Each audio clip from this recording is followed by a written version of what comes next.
Hello, it's Richard at Richard's Guitars. I'm just I'm just play testing. Before a guitar goes out the door, I personally play test it and pack it. So I thought I would show you something I'm doing right now. So it's kind of like just before 10 o'clock. Shop's not open yet, and I'm just play testing a guitar. And the reason I thought I'd bring you this one, I thought this one was particular of interest, is because it's a brand that you've heard me getting very frustrated about, probably if you've watched other videos. And it's a brand that is, great value for money. And I've talked about it a few times, and I've kind of talked about them slightly. One got rejected, and it is a bit of it's a kind of a love-hate relationship. But I just wanted to show you one that's going out today, and really kind of demonstrate to you why I make the effort and why I bother with this brand. Okay, so it's the vintage brand, so this is the Icon series, and what you'll find is, like, you can look at this two ways. You can either look at some of this and go, it's a bit naff, but actually if you look at it in the right context, it's really quite cool. So because this guitar, I do this, it retails at 320. I do it for 299. No doubt you can pick it up for about 280. These are my last time I looked. But you got to bear in mind, we meticulously hand finish these. I go through lots of pain to make sure a guitar plays the best it can. So my prices aren't as cheap. I'm not even, and to be quite frank, if I sold 10 of these tomorrow, it would be a real pain in the backside because it would take up all my resources in the workshop. It's not a price point I completely focus on anyway. So everything I'm going to say now, is from the heart, because I've got no agenda either way. I either sell them or I don't. But my agenda is only to make sure there's an opportunity for somebody to buy a guitar like this if they so wish from me. So hence why I thought I'd better do this quick snap video. So going about what I think about relic guitars, for $299, for that kind of price, guitar prices have gone up so much. So you really can't buy a lot for $299 these days because of the way the prices keep going up. So I'm pretty certain, a Fender Strat, Mexican Strat, is going to cost you £400 or £500 these days. I'll look into it. But the JHS guitars, the vintage guitars, distributed by JHS, they have really decent quality pickups. The trem is perfectly good. It's a decent little trem. I've got no issues with it.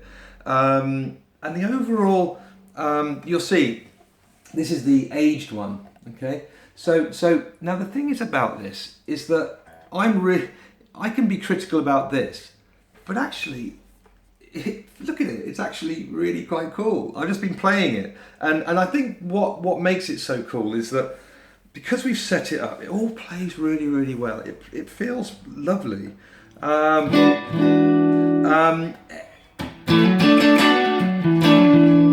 It's got all the sounds that I'd want. It's got that in-between sound, that kind of nasally. Get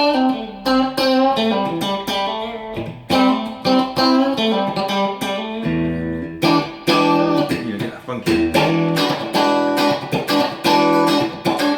That kind of funky stuff.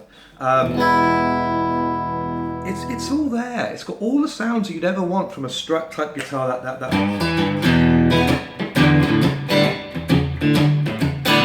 Bitey Stevie Ray. It's all there.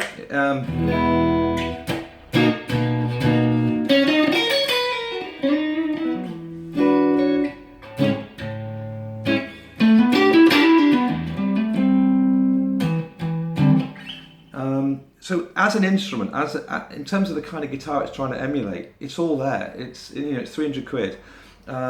We can set these things up to perfection. If we don't, we reject them. It's as simple as that. The overall finish of the guitar, I think, is absolutely fantastic. I think it looks very, very authentic. As I say, I've been a bit critical of this kind of style of finishing. But what's actually made me critical of this style of finishing is the people who these guys are copying. I probably shouldn't say that. Anyway, but you pick up a Fender Relic Strat. They look like a bag of nails. They don't look like an old guitar. They look like something. I used to sell them and people would literally laugh at them in the shop. I would feel humiliated even selling them. I'd feel embarrassed to say, look, that's a £2,000 guitar. So you can either have a £2,000 guitar with a price tag that is very difficult to justify, or somebody, a beginner can afford something like this and be truly inspired. And so I'm really proud of this. So this is why this is the other end of the slide, the other side of the story. Why I go through some of the pain with the cheaper price points, because I think vintage need to be applauded for what can be achieved. So it doesn't always come straight out the box, and that isn't another plug for me, because like I say, I haven't got time to be doing too many of these guitars. And as I say, this kind of price point, people tend to go for the lowest common denominator, the cheapest price. But yeah, we've done the frets. The frets are really smooth now. The fret ends are smooth. And I'm really proud of what Chris has done, and I'm proud of what the product enables us to give our customers. So there's a bit of a thumbs up for Vintage and their V6. Okay, well, this will go. Well, I have to take my fingerprints off it now, but yeah, well, play testing. But just a quick thing. Yeah, that's what I do. I shall go over it. What I'll do is I'll get some bends. It's a big bend. See how real. That's right up there. That's so it's not going to get a lot. It's not going to get a lot better than that. The action's absolutely super smooth, super low, and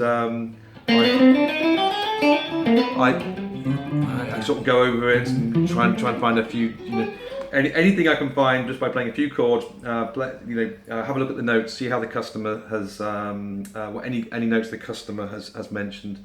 In this case, they're just a beginner and want to be inspired, so I know the general gist, and I know this plays absolutely beautifully for them. Okay, cheers. See you next time. Bye bye.